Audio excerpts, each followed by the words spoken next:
Bueno, vamos a ver acá el metabolismo, el catabolismo que ocurriría básicamente, uno dice, en la etapa de ayuno, porque el lípido yo lo almaceno para utilizarlo cuando no tengo externo.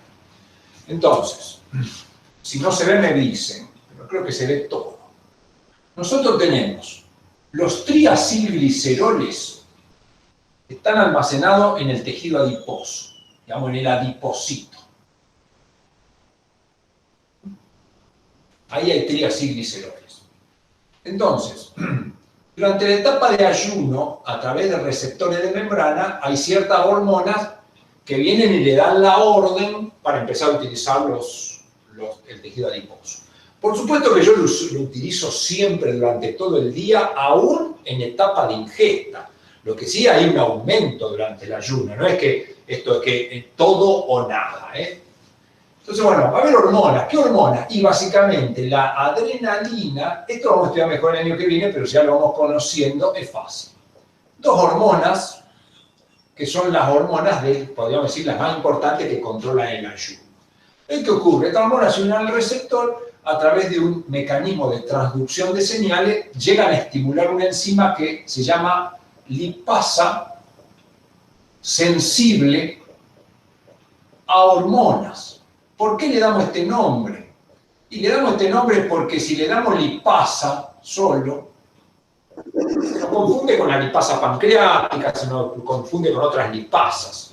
Entonces la lipasa sensible a hormona es una lipasa que se activa básicamente en condiciones de ayuno o aumenta su actividad en condiciones de ayuno por el mecanismo de transducción de señales que va a llegar desde el receptor. ¿Y esto qué hace? Esto genera la hidrólisis del enlace éster, de los enlaces éster, porque son 3, y me genera ácidos grasos y glicerol. Y entonces, estos ácidos grasos salen a sangre, vamos a poner así, y el glicerol también lo vamos a poner así. El ácido graso es una molécula con una cadena carbonada tremendamente grande, es hidrofóbico, para ir en la sangre, esto sería la sangre, para ir en la sangre tiene que unirse a una proteína, y bueno, se une a la albúmina, o albúmina sérica, que es la principal proteína por su cantidad que hay en sangre. Un 50% de toda la proteína es albúmina, una proteína con función oncótica, o sea, retener agua, y con función de transporte.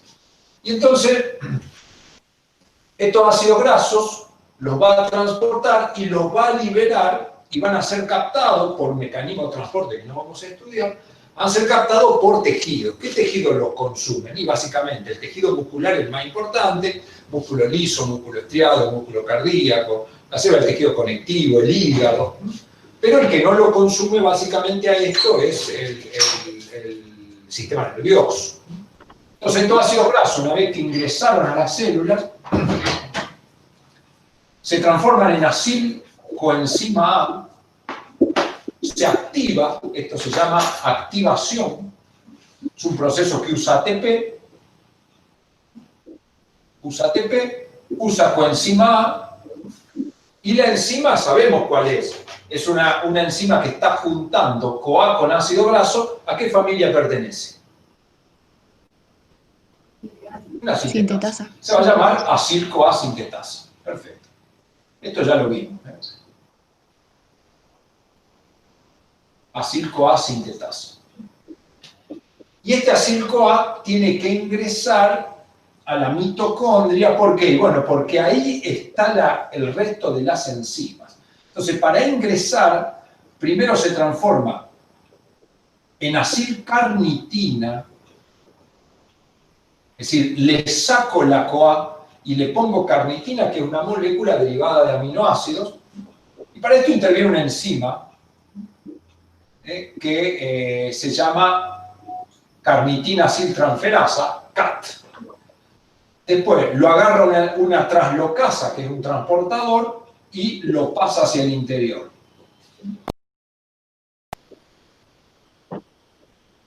¿Se ve bien dónde estoy? Sí. Y acá adentro hay otra carnitina aciltransferasa que lo vuelve a transformar en acil-CoA. Es decir, esto lo habíamos llamado el otro día el translocador de carnitina. O sea, son básicamente dos enzimas, un transportador que lo transforma primero en acil-carnitina, así pasa y luego se retransforma. En definitiva, dice, ¿para qué lo hizo? Porque si no, no podía pasar. La CoA es como un ancla. Cuando yo le pongo una CoA a una molécula, esa molécula no puede ni salir de la célula ni atravesar la membrana. Entonces, donde yo le pongo la CoA, lo amplío. Y de acá, luego este acil-CoA, ¿qué ocurría? Entraba en lo que llamábamos beta-oxidación. Es que esto ya lo estudiamos, pero lo vamos a revisar. Primero se transforma en enoil-CoA, se le pone un doble enlace, y acá se genera una molécula de FADH. Si se genera una molécula de FADH, ¿a qué familia pertenece la enzima? Deshidrogenasa. Luego le coloco agua y se genera el hidroxiacil-CoA. Si le pongo agua, una hidratasa. Y luego se transforma en ceto-acil-CoA, donde genero una molécula de NADH. ¿Y a qué familia pertenece? Deshidrogenasa. Y acá intervenía una enzima, que es una liasa, que rompe esto, genera un acetil-CoA, y a su vez genera un ácido graso, que si este ácido graso, por ejemplo, tenía 16 carbonos, cuando yo lo corto acá con la tiolasa, como se llama la enzima, me genera un ácido graso que si tenía 16 ahora va a tener 14. Entonces la beta-oxidación es como una cortadora de fiambre que cada vez que pasa le saca una tajada al ácido graso y va generando estas moléculas de 2 carbonos que ¿dónde ingresaban estas moléculas de acetil-CoA? Al ciclo de Krebs. Al ciclo de Krebs, ¿no es cierto? Que genera también moléculas de NADH y FADH. ¿Y qué hago con todas esas moléculas de NADH y FADH? Van a la cadena respiratoria. Van a la cadena respiratoria, complejo 1, 2, 3 y 4, si quiero darle un poco de profundidad. El NADH viene acá, el FADH viene acá, entregan los electrones, tiro protones hacia afuera y con estos protones alimento la molécula que me termina dejando pasar los protones hacia adentro y ahí formo ATP. Entonces es el funcionamiento normal. Los otros días habíamos hecho un balance inclusive para un ácido graso, como ocurría. Entonces sería la forma de obtener energía a partir de los ácidos grasos. Acá hay una cosa interesante que no quiero descuidar. Este glicerol que salió del adipocito, en general va a ir al hígado. El hígado es el que lo puede utilizar. ¿Por qué es el que lo puede utilizar? Porque es el único tejido, o el más importante, que al glicerol le puede poner un fósforo, transformándolo en glicerol fosfato. Y para eso usa ATP. ¿A qué familia pertenecerá la enzima que le pone fósforo al glicerol utilizando ATP? Quinasa. Una quinasa, bien. Ahí vamos bien. Y eso es lo más importante de las enzimas en este momento, es saber deducir la familia. Y este glicerol fosfato lo puedo transformar en fosfato de dihidroxiacetona, lo transformo en gliceraldehído 3-fosfato y de acá lo voy a juntar para formar fructosa 1,6 bifosfato y después llegar de acá hasta glucosa. Y tirar esta glucosa a la sangre.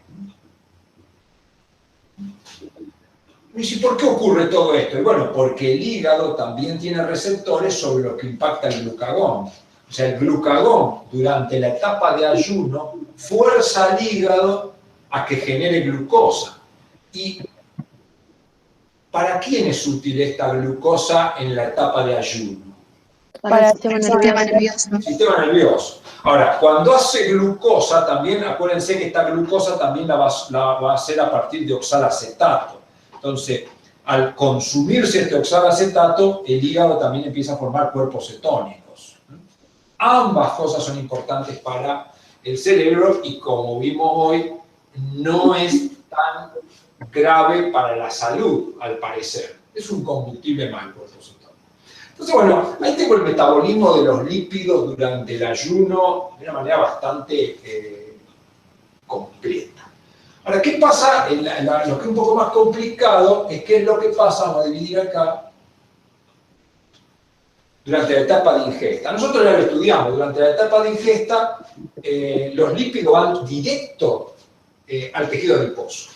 Es decir, lo que yo comí de lípidos, si comí triacilglicéridos o triacilglicéridos, podríamos decir, no al 100%, pero en la mayor proporción, va al tejido adiposo y ahí se almacena. Pero la cuestión es qué es lo que pasa con la glucosa. Entonces, ahí el hígado y el tejido adiposo... Ahí no se ve, profe. No se ve. Un poquito más abajo. Entusiasmé. A la altura donde dice TAG se empieza a ver. Acá, bien. Entonces, bueno, en el hígado, pero también más o menos parecido a lo que pasa en el tejido adiposo, ¿qué ocurre? Entra glucosa. Esto va a estar estimulado, esta entrada de glucosa va a estar estimulada por las hormonas del momento. ¿Que la hormona del momento cuál es? La insulina. Ojo que de acá para acá fue ayuno. Ahora vamos a dividirlo con otro color porque si no se me va a mezclar. Así. De acá para acá, sería en etapa de ayuno o no hace falta que sea un ayuno muy prolongado, digamos, cuando ya no tengo más nutrientes en el aparato digestivo, en el tubo digestivo. Y acá para acá sería una etapa donde hay nutrientes. Entonces están entrando nutrientes, se liberó insulina, la insulina estimula la entrada de glucosa, y lleva esta glucosa, la insulina también estimula que esta glucosa se vaya a piruvato y se vaya a acetil-CoA. Por supuesto, esto está dentro de la mitocondria. El piruvato en realidad se forma afuera, en la glucólisis, tiene un transportador, ingresa a la mitocondria y se transforma en acetil-CoA. ¿Este acetil-CoA dónde iría? Bueno, aparte de este acetil-CoA, lo vimos el otro día, va a ir al ciclo de Krebs, y de acá va a hacer la suya con la fosforilación oxidativa para terminar generando ATP. Pero cuando se forma mucho ATP, todo el proceso se frena. Entonces empieza a sobrar acetil-CoA. ¿Qué hago con ese acetil-CoA? Al haber mucho ATP y frenarse el ciclo de Krebs, este acetil-CoA primero se transforma en citrato. Pero ¿qué pasa? Una vez que llegué a citrato, para después pasar a isocitrato no tengo problema, pero para pasar a alfa-cetoglutarato necesito NAD, porque es una deshidrogenación. Y si yo ya generé la cantidad de ATP suficiente, el NAD me escasea porque sobra NADH. Entonces este citrato se empieza a acumular y lo que hace es sale de la mitocondria. ¿Por qué sale? Porque hay un transportador y porque aumenta su concentración, porque el ingreso al ciclo de Krebs está dificultado. Esto es difícil de entender, pero recuerden que el ciclo de Krebs funciona con NAD y produce NADH. Y a su vez, este NADH bueno, acá no puse cadena respiratoria, pero este NADH es regenerado a NAD, acá vamos a poner cadena respiratoria, es regenerado a NAD en la cadena respiratoria. Si yo tengo mucho ATP, esto no funciona, por lo tanto esto no funciona, me queda todo el NADH como NADH, me quedo sin NAD y al quedarme sin NAD el ciclo de Krebs se frena porque lo necesito. Y entonces, y se frena en la primera deshidrogenación, por lo cual se me acumula el citrato. Entonces, al aumentarme los niveles de citrato, acá tengo un transportador, que es una difusión facilitada, el citrato sale simplemente por lo que sabemos, si aumenta esta concentración, sale para acá. Entonces, al salir hacia acá, lo toma una enzima, que es la citratoliasa, ¿Qué hacían las liasas? Rompían enlaces. Rompían el enlace. Lo que forma la citrato liasa es oxalacetato y acetil-CoA. Es decir, justo el proceso contrario, porque acá, para que el acetil-CoA formara citrato, necesitaba oxalacetato. Es decir, oxalacetato y acetil-CoA forman citrato. Se acumula, porque no puede entrar al ciclo de Krebs, sale. Cuando sale, se rompe. Este oxalacetato vuelve y vuelve a ser utilizado acá. Entonces ahí ocurre la lanzadera del citrato. O sea, acetil-CoA con oxalacetato forma citrato. El citrato sale, forma acetil-CoA y oxalacetato. El acetil-CoA me queda anclado acá. ¿Por qué? Porque tiene CoA. Anclado. Pero yo al transformarlo en citrato le saqué la CoA. Entonces puede salir. Una vez que este acetil-CoA salió, utilizando ATP y dióxido de carbono, se transforma en malonil-CoA. Malonil-CoA. Y acá aparece una enzima que creo que no las estudiamos todavía. Las enzimas que colocan dióxido de carbono pertenecen a una familia que son carboxilasas. Y llevan el nombre de lo que se forma, perdón, de lo que utilizo. Se llama acetil-CoA carboxilasa. Entonces forma el malonil-CoA. Esto tenía 2 carbonos y esto tiene 3 carbonos. Y entonces, esto es tomado por una enzima que se llama ácido graso sintetasa. Es una enzima que lo que va haciendo es agregar malonil-CoA, liberar dióxido de carbono, o sea, tomar esto que tiene 3, sacarle 1, quedarse con 2, y hace un proceso cíclico en el cual va agregando NADPH en 2 situaciones. Y entonces toma 2 carbonos, le agrega 2 más, le agrega 2 más, le agrega 2 más, hasta que esto acá termina dándome un ácido graso de 16 carbonos. Parecido a la beta oxidación, nada más que ocurre al revés. Yo acá iba, como una cortadora de fiambre, iba sacándole de a 2 carbonos, acá lo que voy haciendo, le voy agregando de a 2 carbonos. Muchos me preguntan, ¿por qué le agrega, si le agrega de a 2, por qué usa una molécula de 3? La explicación es relativamente sencilla. Primero crea una molécula de 3 para crear un enlace que tenga energía y luego rompe ese enlace para poder fusionar y generar una molécula más grande. Entonces acá incorporó dióxido de carbono y lo liberó. Entonces esto sería el proceso de síntesis de ácido graso. Una vez que yo sinteticé este ácido graso, esto no vamos a entrar en detalle, puede entrar ese ácido graso en un proceso que se llama elongación. Ya no utiliza más esta enzima, pero es un proceso similar. La elongación, ¿qué hace? Le agrega malonil-CoA, pero con otras enzimas, y genera un ácido graso que tiene 18. Y si lo necesitara más, lo hace de 9 y llega a un ácido graso de 20. Y así lo va elongando. Pero el ácido graso sintetasa, esa enzima complicada de trabajar, llega hasta 16.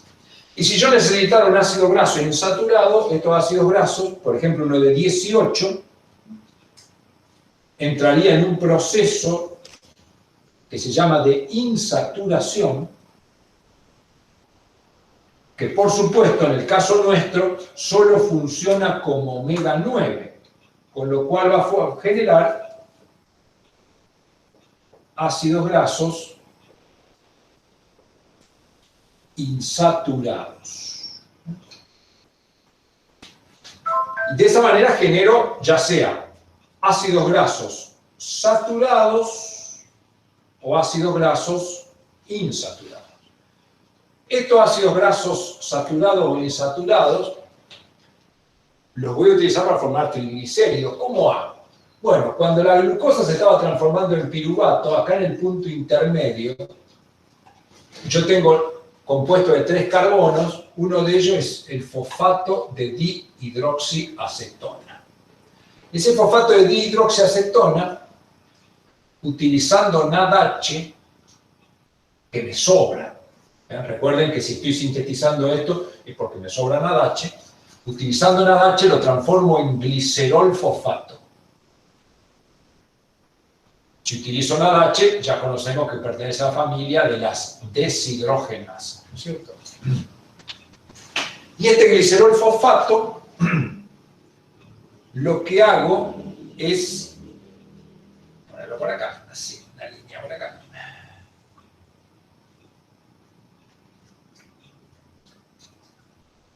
Glicerol fosfato. En realidad este ácido graso que yo puse acá, ácido graso insaturado, están en la forma de acil-CoA. No están como ácido graso suelto, sino que están como acil-CoA. Lo mismo pasa con el ácido graso que se va sintetizando acá. Entonces, ¿qué hago? Este glicerol fosfato lo uno con el acil-CoA y me va a formar el monoacil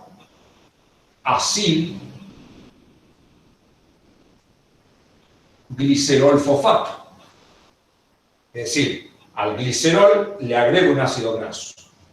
Luego le agrego otro acil-CoA, saturado o insaturado, de acuerdo a las necesidades, me va a formar el diacil glicerol fosfato. Las enzimas que hacen esto son transferasas. Lo que están haciendo es transferir un ácido graso que está unido a la CoA a unirlo al glicerol fosfato. Luego le saco el fósforo.